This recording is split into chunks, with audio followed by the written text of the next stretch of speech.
Hello, Tanisha. For your first video, I also thought the counselor asked a lot of open questions and it seemed to help the client open up and understand what was really bothering her. Um, in the second video, I definitely also felt like the counselor was very empathetic.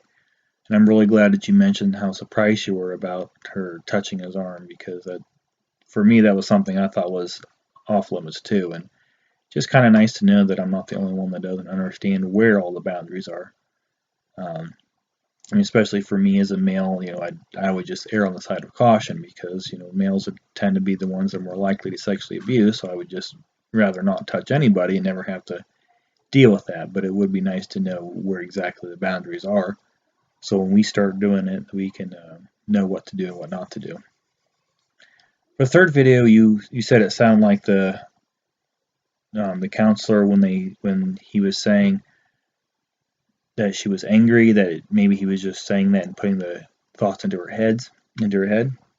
I think sometimes it seems like that, but it's really that the client is having trouble labeling her emotions. Like in this case, it sounded like she was saying something, but she didn't really understand what it was that she was feeling.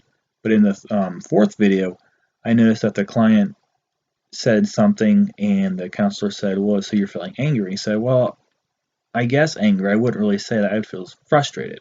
So in that case, it seemed like the client knew exactly what he was feeling, but in the first case, the girl probably didn't really understand exactly what emotion she was feeling or how to express it. I think a lot of times people do not learn how to label emotions or express them, so when it comes to the counseling relationship, it's important for counselors to help the client understand that.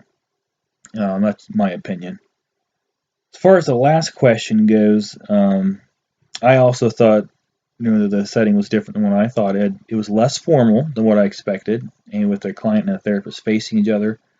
And I think I like it that way because when you have a client and a therapist, let's say one's on a couch and one's on a chair, you get this idea that who the counselor is, and the client has to get all their problems solved by the counselor. And like if the counselor's behind a desk and the client's in front of it, you just with both situations you get this hierarchy, and I don't think that's necessarily helpful. But whereas in the videos we had, they were facing each other, the client and the counselor, was in chairs, and it felt more like they were equals in helping each other solve these problems. So it wasn't that one person was going to solve all the problems and one person was going to tell all their problems. They were both going to work together to solve the issues face to face and on the same level. So I liked how they did that. I thought that was pretty neat. Overall, I loved how personable your video was. It really felt like I kind of got to know you, and it'd be neat to actually finally meet some of you people in person instead of having to type to a screen all the time. Well, thank you, anyways.